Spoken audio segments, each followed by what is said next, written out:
Hello viewers, I'm SB and welcome back to Age of Wonders 4, where we stand amidst the burned out ruins of Nimue's civilization here. Our allies were fine doing all this damage, just didn't want to actually finish the job because they hate winning and life. And we are just gonna get this done and hopefully, cool, that's not where I clicked. Trying to select this unit. There's no version of me clicking over here that should be bringing up the siege screen. Why would that be happening? Just get over here. And then I think just end turn, right? I don't think nothing else that we're doing matters. If we get this, we immediately win, so.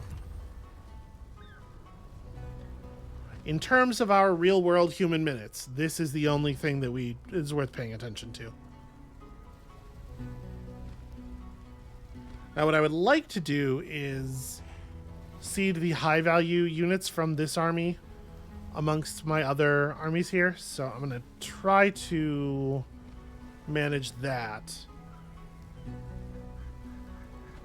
Our enemies are taking their sweet time. I'm just going to spam right click because we know that makes their turns go faster for some insane reason.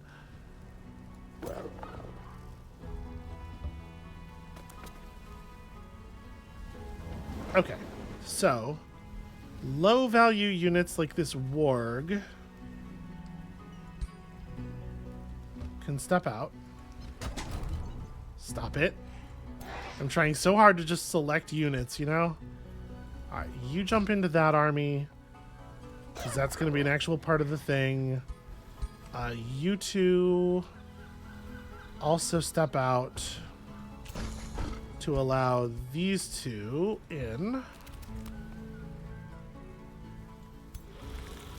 Okay.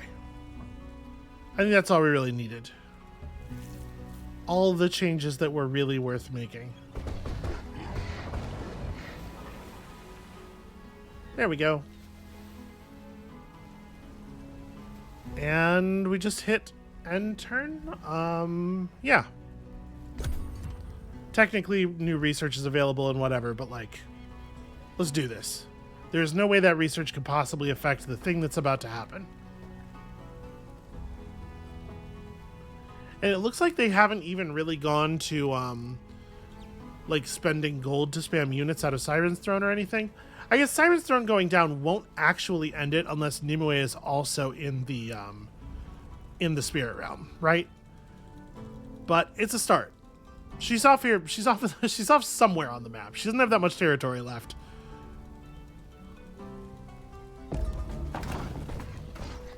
Okay. Let's resolve this. I mean, this should be the easiest auto combat of all time.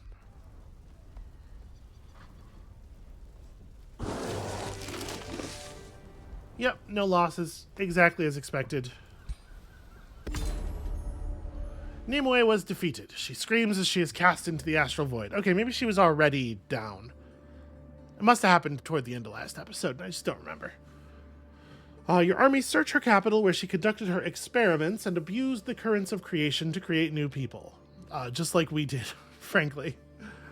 You find notes and diaries describing communications between her and other Godir, including Yaka and someone named Lithil. The latter is looking for an object and demands Nimue ready her armies, no matter how imperfect they may be. By defeating Nimue and her chosen children, you have freed the enchanted archipelago, but the Shadrai seem to have bigger plans, I guess, man. From her hidden prison, a mythical mare emerges, floating on unseen currents. I thank you for hearing my song, freeing the realm, etc.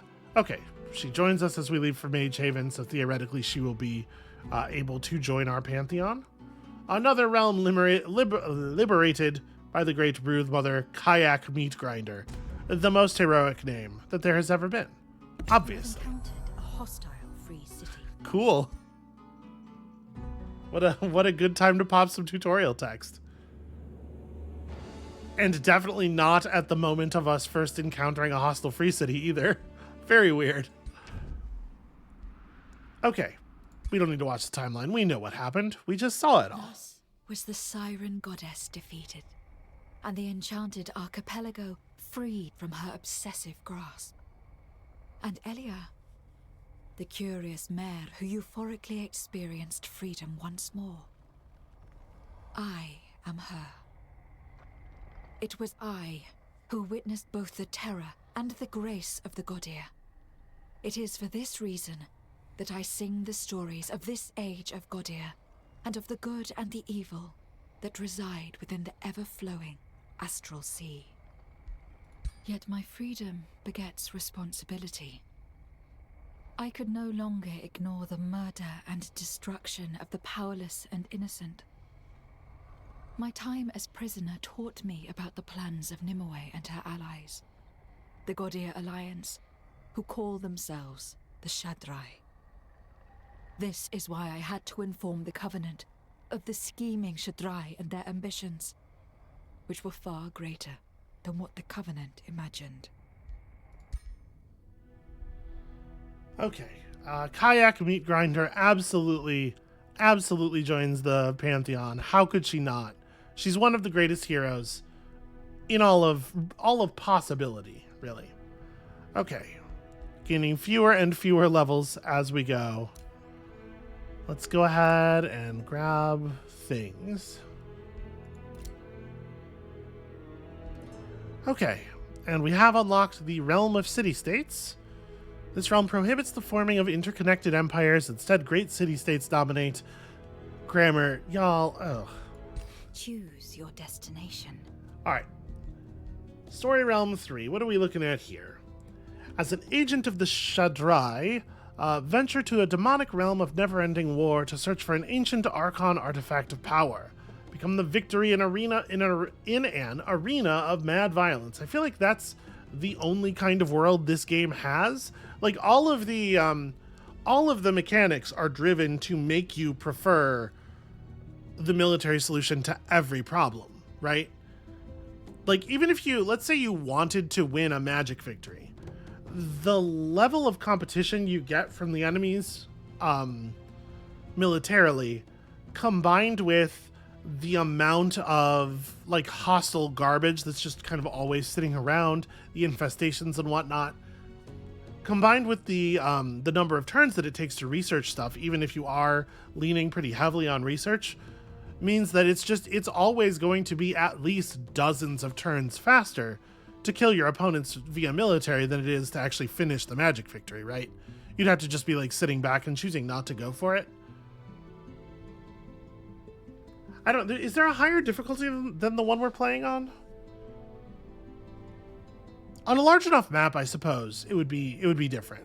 Especially if there were a large enough number of players, and they were diplomatizing against you.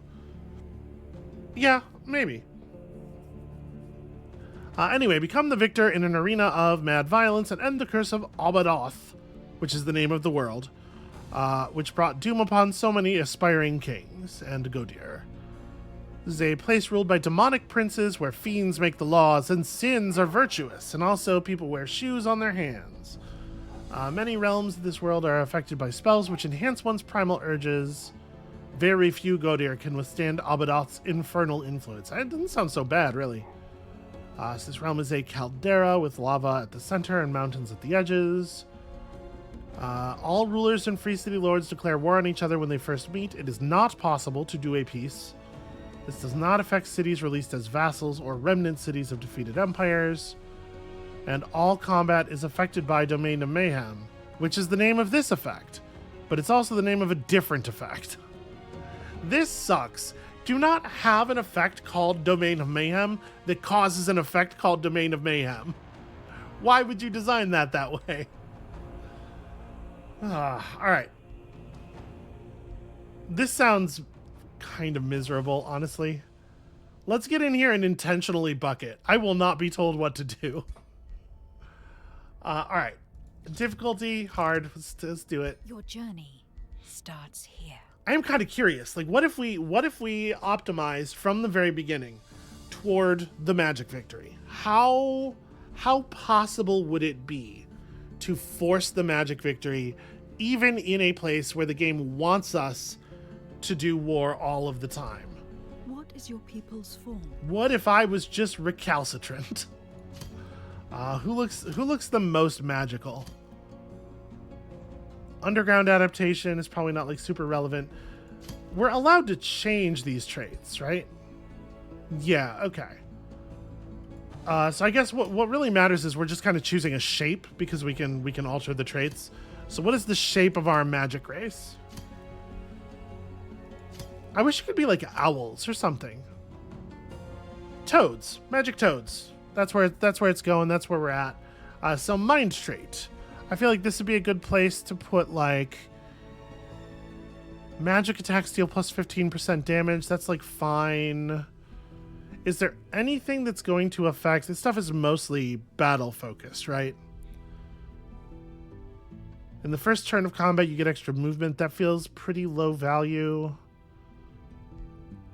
Overwhelm tactics is fun. We got a lot of value out of overwhelm tactics. Bonus damage when flanking also seems fun. Damage penalties from casualties are halved. So each member of the unit lost. Yeah, so when a body dies in a unit, it's not actually just purely cosmetic. That's interesting. I don't know that I care. Desert adaptation. Able to build farms on sand is kind of interesting. Able to build farms on cavern floors is kind of interesting. There was nothing in the realm rules about the underground, right? So in theory, there should be an underground where we will be able to build. And there's probably going to be a lot of rocky terrain. Underground adaptation probably does end up making the most sense out of this stuff. Yeah, all right. And then body traits. We get resilient by default, which is honestly not horrible. Status resistance is kind of cool. An alteration to the function of defense mode seems quite bad. Fast recuperation's all right. Hardy's all right. Plus 20% accuracy on your attacks is like significantly north of all right. Yeah, keen-sighted might be a winner. Because like whether or not we're, trying to focus on knowledge victory, we are for sure going to have to do a lot of fighting, right? It's just the nature of the game.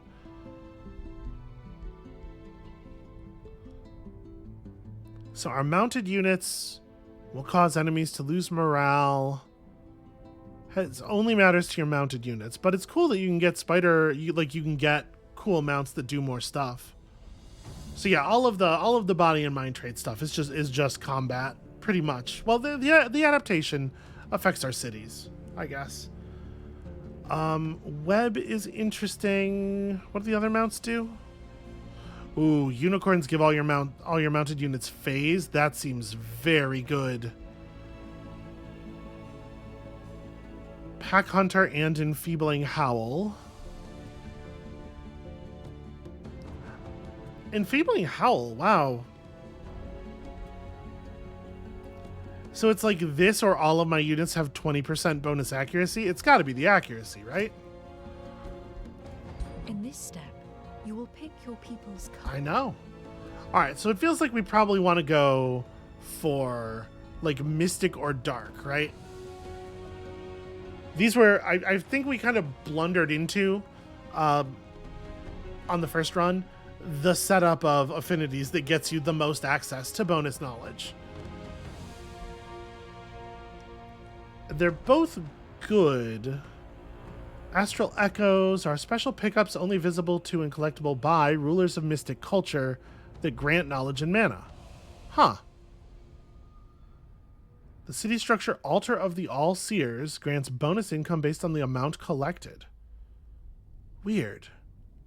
That's a weird implementation. So if we go dark, we can just ignore stability again. That was pretty fun. We get minus 10 alignment, which is like... This game is doing some stuff with alignment that I kind of think is kind of whack, but whatever. Let's do Mystic. That seems interesting, at least. That's a cool vibe. What defines their society? What defines their society, indeed? Well, I'll tell you. Ancient Wise Ones seems very good for the thing we're going for. Can't have gifted casters at the same time. Gifted casters is also very compelling. Summoning spells are cheaper is kind of interesting, but generally speaking, it's not mana that is the bottleneck on that stuff anyway. Scions of Evil, probably not. Powerful Evokers. Battle Mage and support units have bonus rank, and each one provides extra combat casting.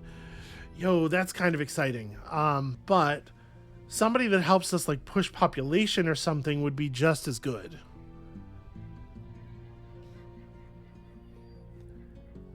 You get to pick up your Ancient Wonders without having to actually spend a point of population on them. That's kind of cool. Something that lowers the amount of knowledge necessary to unlock a class of spell is probably also good, because it's going to accelerate the rate at which you can accumulate the thing. Oh, Talented Collectors. Yeah, Talented Collectors is like that first city off the block is going to be fantastic too. Maybe that's the way we should go. Experienced Seafarers is very cool. Adept Settlers is very cool. +1 city cap certainly matters. But I kind of want... Yeah, we're going to do this. And we're just going to pay a lot of attention to magic materials. This could be fun. We'll try it like this. Choose your first tome of magic. Hold on. Did we... What defines their society? No, we mess with the physical sliders later, right? Choose your first tome of magic. So I think we're going to start with an astral tome, but we're probably going to lean into a dark tome pretty early. So I think we're going to want to pick up some dark affinity. Some shadow affinity. So like, what do we got here? The channeling tower, lightning weapons. Lightning weapons seem pretty okay. It does seem like lightning is one of the better damage types given the, well, I was going to say, given how frequent the wet effect seems to be, but on this map, it probably won't be as frequent, right? There's probably not a lot of water in the caldera. Sorry, not trying to look at that. Support abilities grant 1 bolstered resistance. That's very whatever. Staves of warding are kind of not exciting. Mark of invulnerability can certainly be good. We've seen that. But I think this, I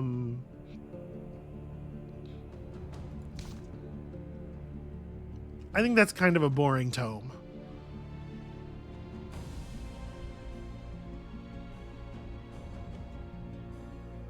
Yeah, I might go this way instead. What is your ruler's origin? All right. Cities get bonus mana income. We get overchannel. The thing is, Champion helps you build your cities more quickly. Wizard King is going to give you a little bit more mana to work with later on, but like, do you need it? Is it important?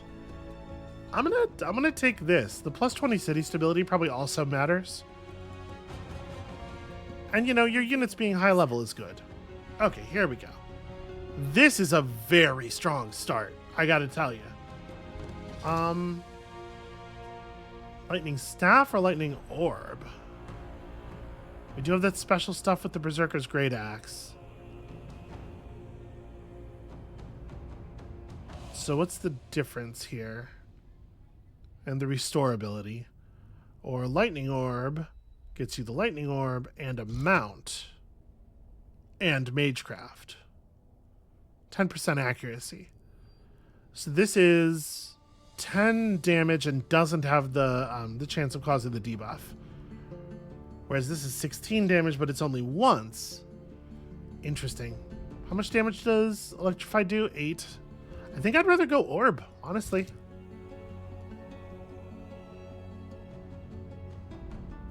We've done a lot of short races. Let's go for a race with a little bit more size. What are the different physiques that are available? Yeah, we're large and we're like kind of stout.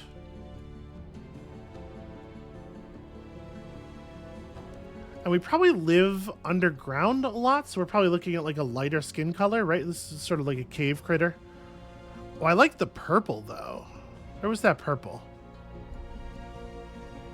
sort of a purpley, pinky kind of, yeah, actually that's very cool.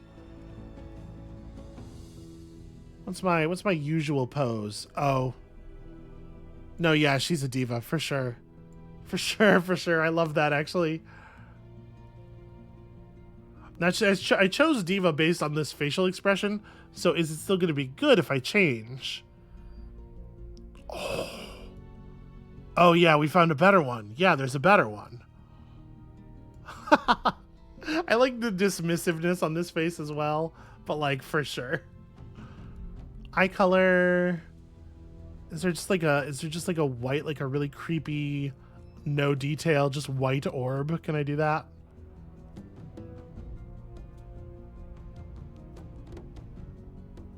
Okay, it looks like the closest is, yeah, like that. There's a yellow there. Yeah, we'll take the yellow. That's fine.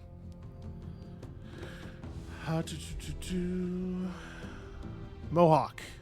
Very important slider. No mohawk? No, that's a failure. Okay, a lot of these are not mohawks, in fact. That's a lily pad for a hat. Winner. Ooh, those eyebrows are like horns. We're piercing the lily pad anyway. This, I feel like this is way more likely to keep it actually on my head. Those piercing up through the top, so. Can we kind of like dye the tips? Is that the idea here? No, it's having literally no effect. Okay. Outfit. What's the bitchiest outfit we can wear? Yeah, with the long gloves. Yeah, okay. All right. Helmet? Why would you put a helmet on this beautiful hat? Never mind the thing I was just saying. I think we're probably going big antlers. Huge antlers is a win. Do those attach? Nope, those just go there. Brilliant. I mean, it could not be better. The cape. What are we looking at cape-wise? This is my favorite part of the game. This is pretty good. This plays into our whole shape very well, I think. Got good pauldrons.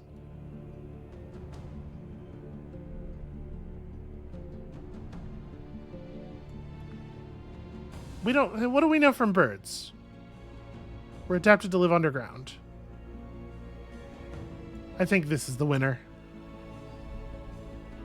Okay. Color, I do like the white, I have to say. Oh, right, the armor color isn't actually the armor color. It's like the color of one accessory on your armor. I mean, I don't know, kind of a gold look I think is fine. Oh yeah, we gotta pick this out. So we live underground, right? And we got kind of a underground frog vibe going on. What's the most underground frog vibe of all of these images? It could be like a dwarven rune. We're like frog dwarves, basically. I don't hate that. Although that rune in particular, not super excited about for real world reasons. Just a skull or something is like, the skull's very whatever, right? Ooh. A mountain. We live under the mountains is maybe our vibe. A rib cage. Is there one that just looks like like a frog holding a shovel? I don't think we're gonna find anything that's quite like that. Okay, you know what? We're going to the rib cage. Come on, the rib cage has got to be white. I want to do like a dark background color and then a white rib cage. Okay, so the secondary colors do change based on what you pick, but I don't want black because this makes us look like a wild army. Can we do like, if we do purple, it's kind of like our skin. There's a pink too. The pink with the white has readability issues. We'll do the purple. I guess that's fine. I don't love it, but it's fine. All right. Your journey begins. Wait. Reveal yourself. Sorry, I didn't go over here and fiddle with these guys because they're supposed to also be kind of big. All right. Army skin color stays the same. What details are okay? I see. We're changing those details. Actually, the white looked pretty good, I think. Yeah, and what kind of mounts do we ride? Who knows? There are no mounted units in this fucking... How do you... Okay. That's fine. How do you design this so that it doesn't show you the mounts? Your journey begins. Alright, Grand Cirrus is a little... it's a little hoity-toity for me. How about... How about...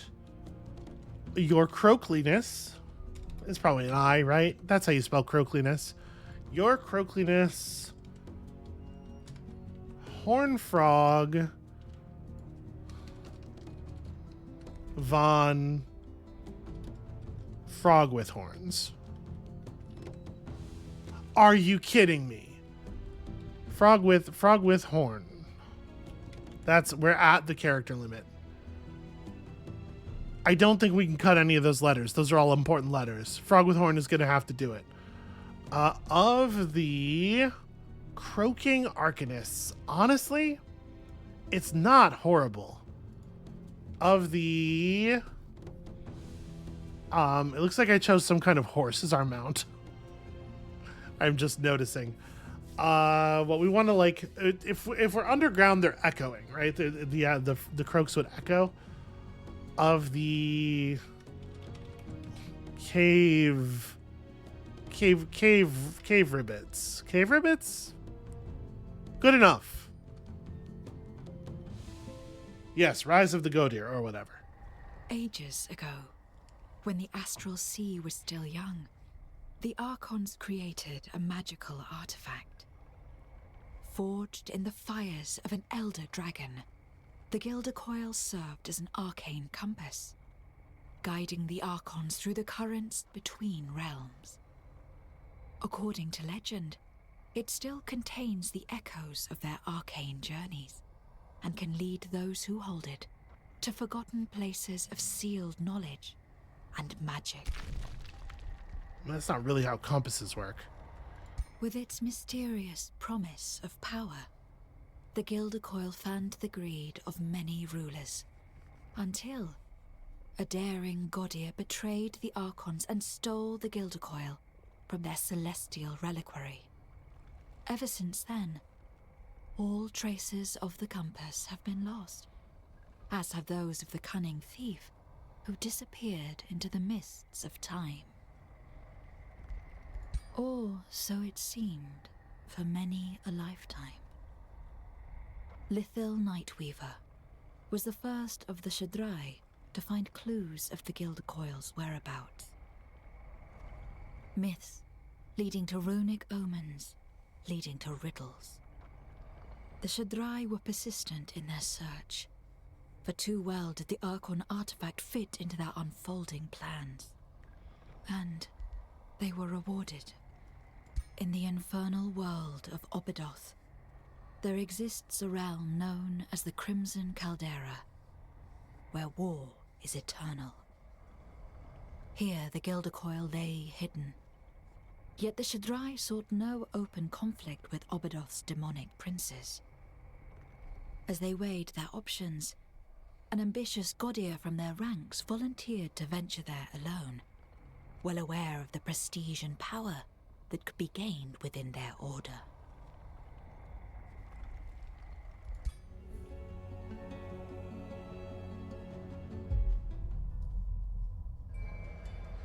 There's definitely like there's a failure somewhere in the design of the like the shape of this narrative, where you want the player to be this incredibly all-powerful being who is beyond everything that can be imagined by the creatures of a world, but then you need another layer of all-powerful being who is beyond everything above that to make your story work.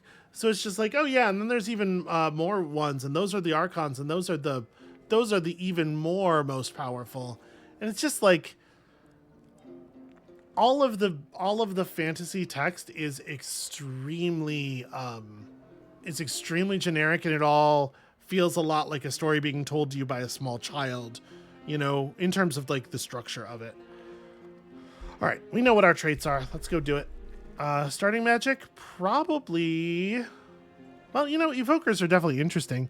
Cosmic Ablation is pretty good. Like, straight up damage spells are pretty powerful in the early going. Yeah, let's start with Cosmic Ablation. Oh, sorry, that's... We get all of them. It's presented as if it's a choice, but it's not a choice. Alright, All Shaddai, put much faith in your talents. Remain alert. Mistakes are deadly in this demonic realm. Sure, okay. Follow my advice and you will claim victory. Hey, I'll claim my own victories, thanks. The Gilder Coil is not simply secreted somewhere in the caldera. It is safeguarded closely by its current owner. All present Godir are inherently suspect and must therefore be sought out. Just remember, they are all insane and will only tell the truth when forced to. You actually can't force someone to tell the truth. This is a terrible plan.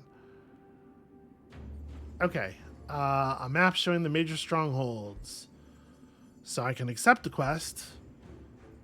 I can lose 50 mana and show a bunch of the map off. I mean, that feels fine, right? Or burn the map and just receive a huge amount of draft, which doesn't seem super valuable on turn 1. I guess we know our starting army only has 4 units in it. You know what? Maybe we do, in fact, do this, because we can just explore stuff later. Yeah. And this lets me just, like, jam 2 evokers into my army right away.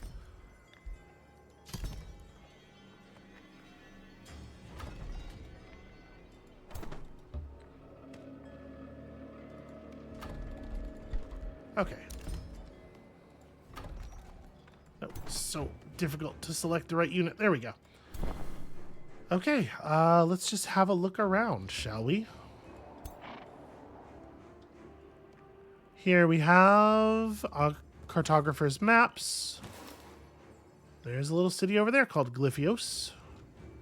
Also a monster den that we probably ought to deal with right away. Seems wise. And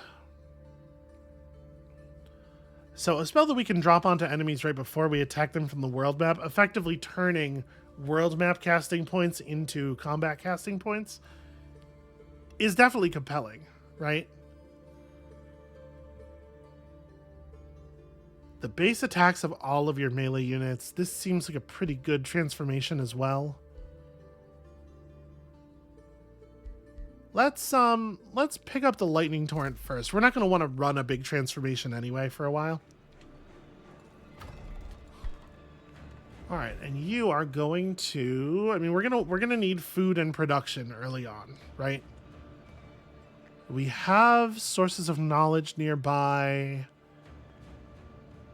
Yeah.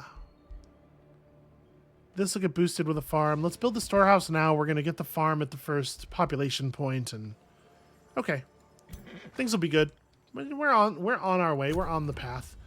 We definitely need to make sure we pick up the ability to excavate things early on. I guess our scout will just head back north.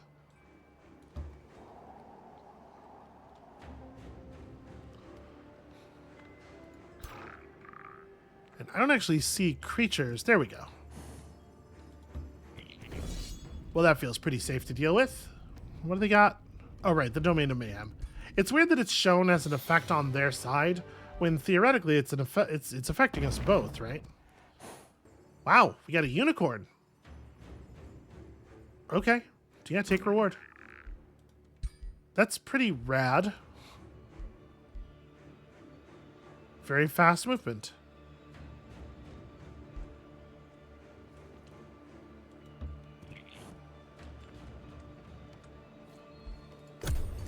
And we probably don't need to do any,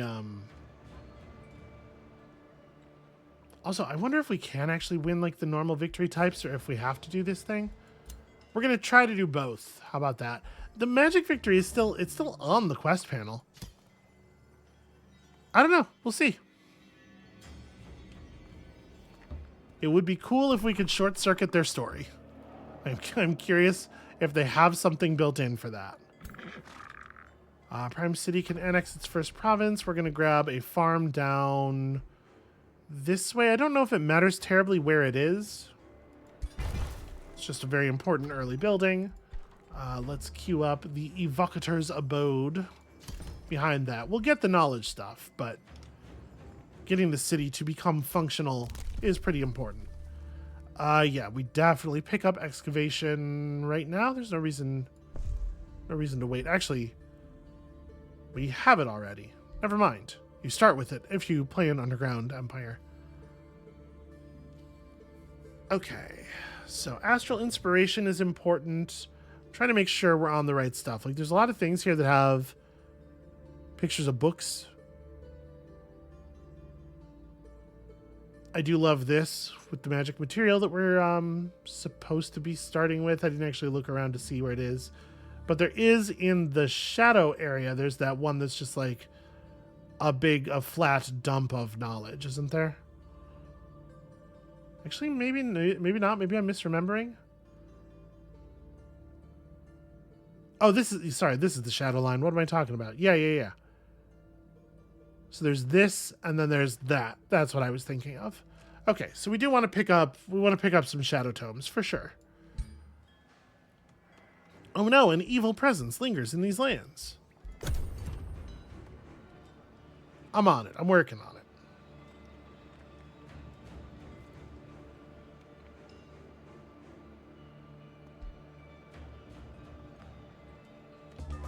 Yeah, did that... I wonder if magic materials don't... I wonder if it, like, didn't spawn it underground for some reason? Maybe we should go up top. I know I'm just kind of, like, running around at this point, but... I was running the scout back and forth. But maybe we should go up top and have a look.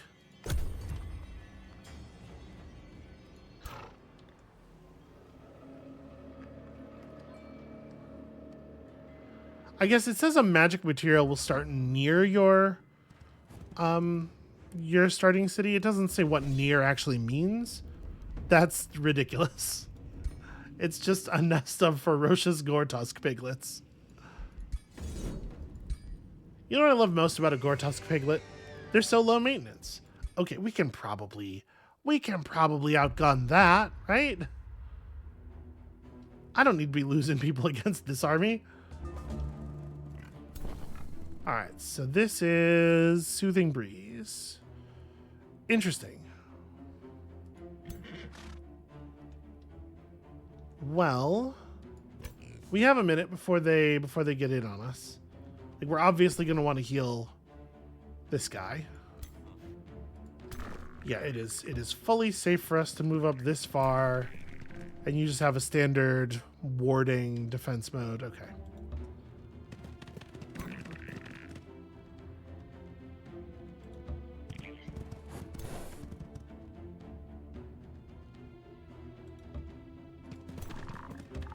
Everybody gathers around except... And then there's no reason not to use this, right? It's not like that stuff is going to wear off over time, so it wouldn't make any sense to wait.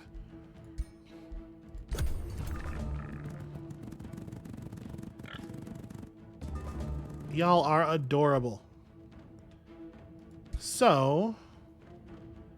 15 damage and the chance to become electrified on all these units, or 30 damage on just one of them and start shredding them. I think I like this better. Show me an electrify. Okay, just the middle one. Not ideal.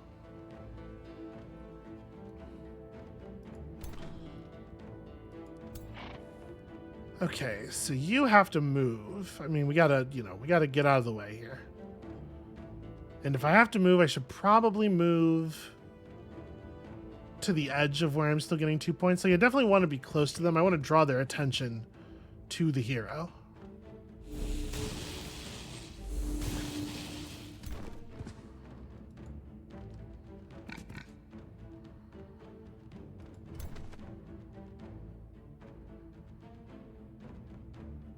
I probably just want to run you forward. We're going to eat a little bit of retaliation. There's a small chance we start bleeding. Not much we could do about it. Not much we should do about it, I think.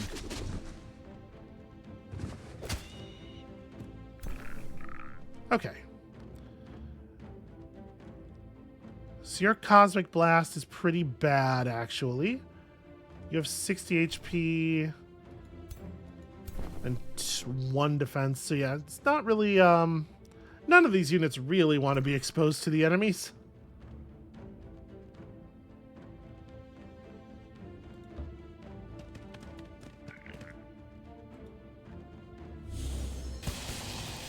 Ugh.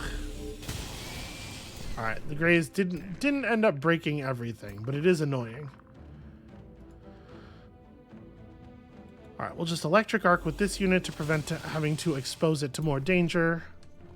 Good spread of electrified. And then we can block them off entirely, and I probably do use the Soother for that, because I just don't think the Soother is as valuable a unit as the rest of our units. Sorry to say.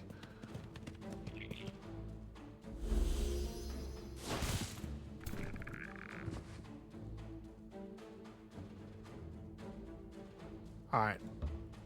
I'm going to gamble.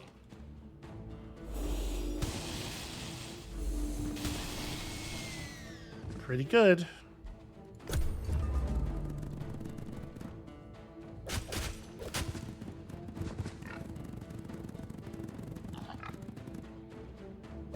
All right. They split up their attacks. Best way that could possibly have gone for us.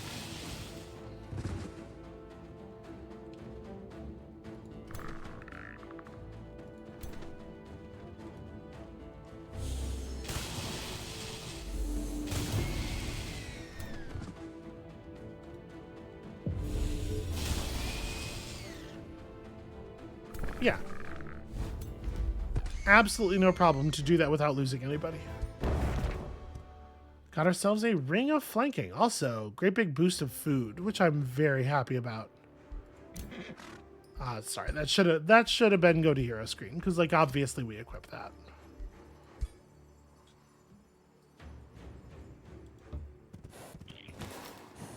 Even more food. Just so fucking much food. And is this the point where we grab the research post?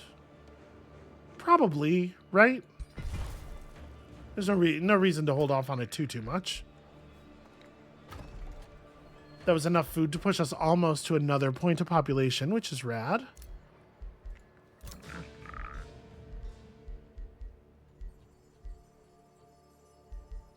So...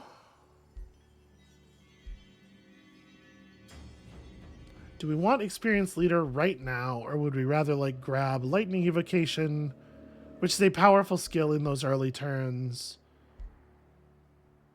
When a spell is cast, this unit's base attack randomly gains a thing that's not very good. I think let's grab experienced leader. The earlier you get it, the greater the effect's going to be.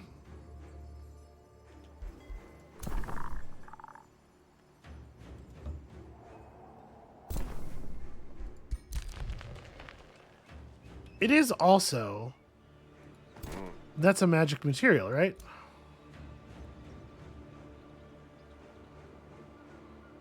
I guess it's just a stockpile? Because this view would tell us.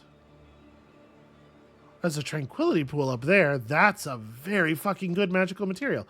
Okay, we need to set up a town up here ASAP. And yeah, grab that for sure.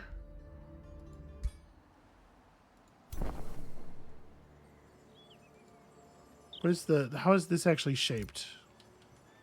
Okay, so we could just set up the outpost right now.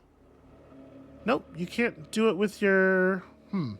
Not all scouting units have the trait, I guess. Also, that's actually a pretty scary army up there.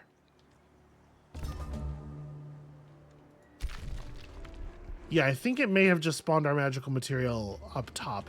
It's also possible that it is that it's underneath some of the earth nearby, because that happens, right? I think we've seen that.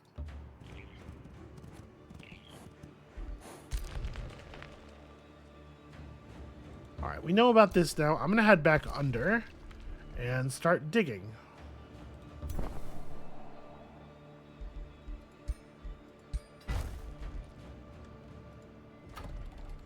Prime City gets another annex. And I mean, it's got to be, even if it's a farm over here, and it might be gold. In either case, we're taking the one that has the gold vein. Do I want... we're going to want a mine. Mines boost some things. And it doesn't look like we're going to have another opportunity to build one necessarily.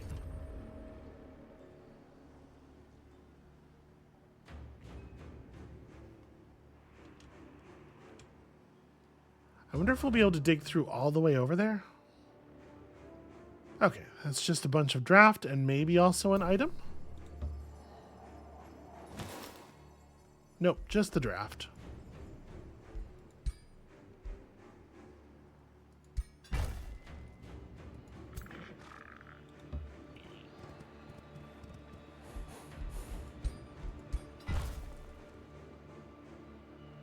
Okay, see how that all looks. I probably want to, after this, move my hero toward the underground passage and try to get set up top.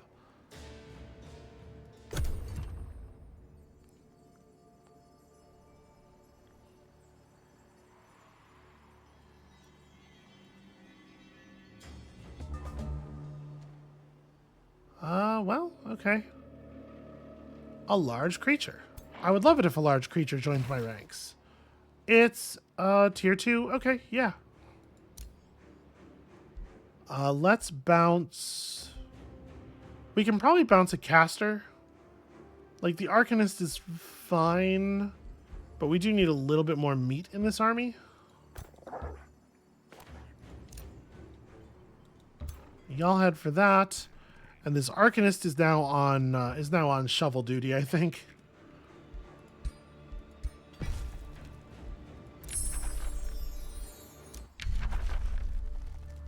Okay, so this is the one with the reduction. Is that what the exclamation point means? I actually don't think Scroll of Attunement's very good, and it will be more expensive than getting Magic Shield. I guess. I don't know. Maybe it's alright. Bonus damage on every unit in your army for basically free. I mean, it certainly adds up, right?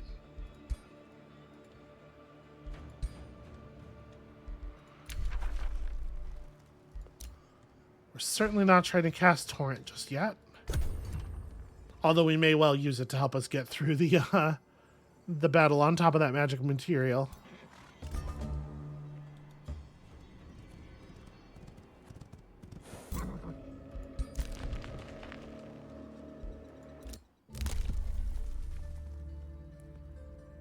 Locking and shuffling research skills is cheaper. Research structures cost... Okay. Research structures costing less to build is meaningful. And I don't think there's anything else that we're doing with our Imperium that's like critically important right now.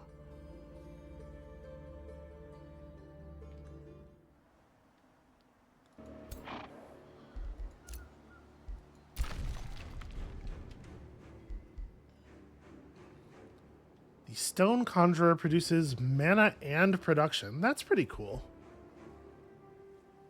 I think we can just go for... Yeah, we're in like an okay spot mana-wise. Let's get the library set up. What is the boost of the library? A Forester? I mean, we can make that happen for sure. Don't know that it super matters where. It's a mushroom forest. I do like the idea of a mushroom forest. I think that's fun. And basically what I'm doing here is I'm gambling on this area containing, or this Earth region containing something of value that we want to build to. I guess it's 2 Earth regions, to be fair. So where's the... Okay, the border of that is here. It sure doesn't look like this material is any different than that material. But this'll... Yeah, that'll let me dig. Weird. Oh, hello. A war-torn banner. Okay. I think it should be the case that we can set up our next city and then just bring the army back down here while we wait for the outpost to develop.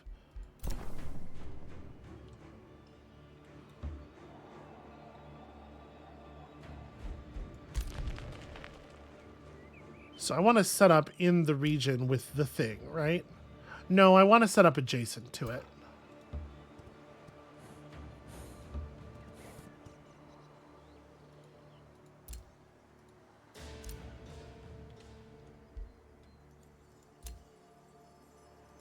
Yeah, this is fine. And then it would be pretty cool if I could kill you. This will take 2 turns. You know what? Go ahead and charge it. We will draw some blood here.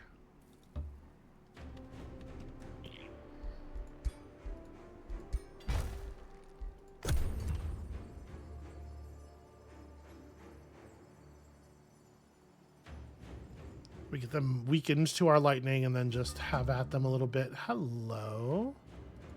Additional spiders. All right, 78 draft. Let's actually make use of it. It's probably a good idea to have like 1 or 2 melee units.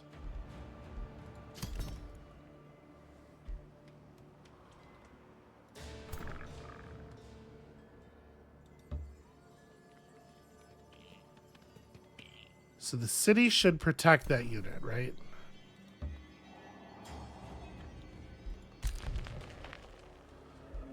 Let's cast the spell.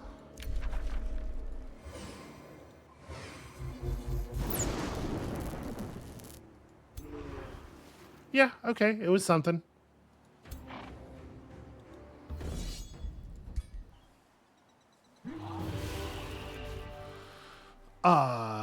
We can probably do better than that, right?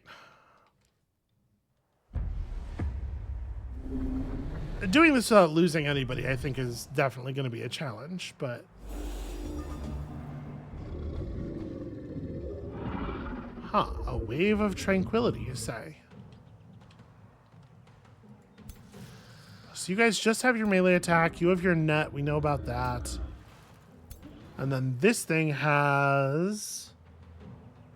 Ooh, a 4-hex cone attack. And drenching phase. So, like, it's always going to do drenching phase into tidal wave, right? There's no avoiding that. I can't imagine why it would do anything else.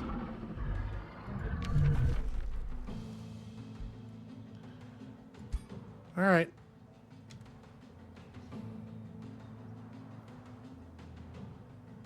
So does it make sense then to just hang back?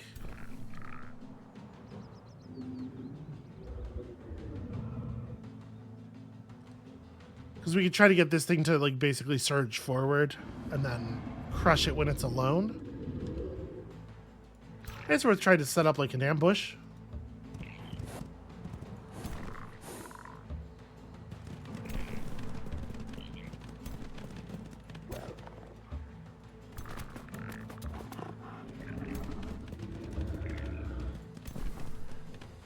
So will this just stack 20?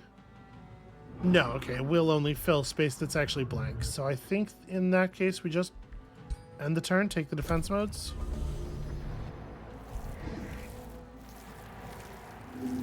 Oh, the lightning torrent debuff gets removed by the wave of tranquility. That's exceedingly annoying. They did group up really well for fulmination.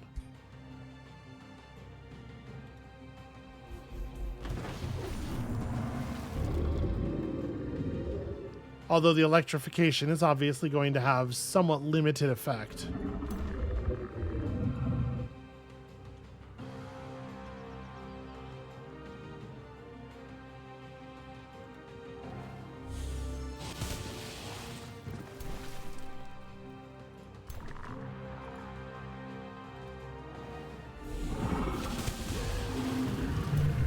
Alright, so one of them's dead before they get anywhere near us.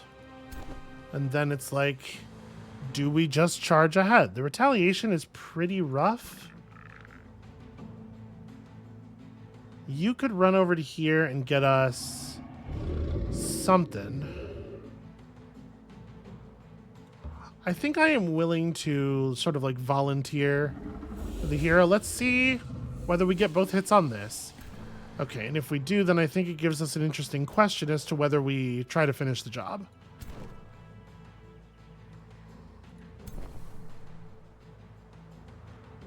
Because if I move forward a little bit, I need to get you within 4 tiles. Like 1, 2, 3, 4. So you need to be here. Yeah, I mean, we could just take up defensive positions in the bottleneck. I don't hate that. Pretty decent odds we sunder resistances if we go for this attack. But if I make them come to me, obviously, we're wasting some of their... Yeah, it's probably better to just go defense mode. Waste some of their resources.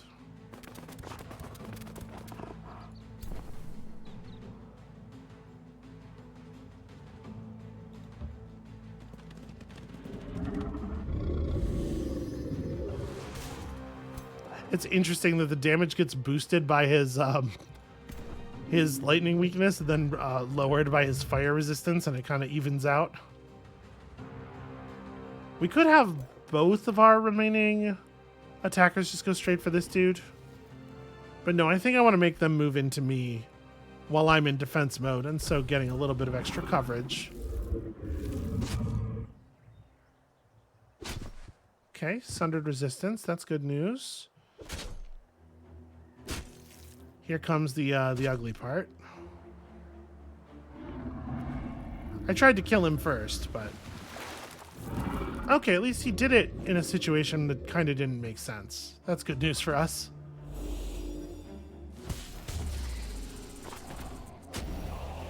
My units are too berserk to take orders. Ouch. How dare you? Okay, not everybody. Just most of my units were too berserk to take orders.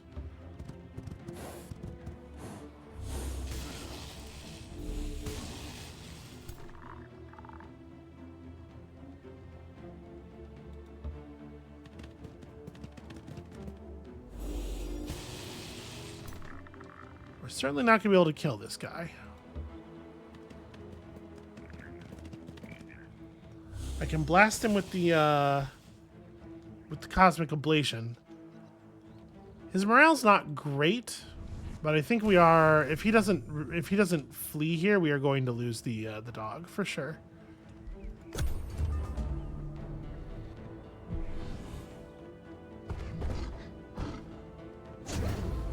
Yeah. Okay. Well, the loss of just one enemy is certainly better, though, or just one unit.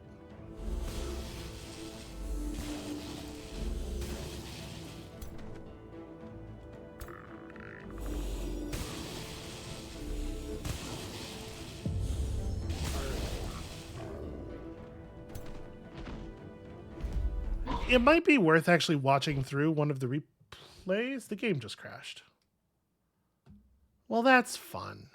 All right. We're like at the hour anyway. Tell you what, I'm just going to go ahead and end the episode here. That's going to be it for us for today. Thank you all so much for watching. When you come back next time, our save will be right at the successful end of that battle, and we'll just pick up from there. And hopefully the game will start behaving itself in the future. Wouldn't that be a fun change of pace? And we'll see you then.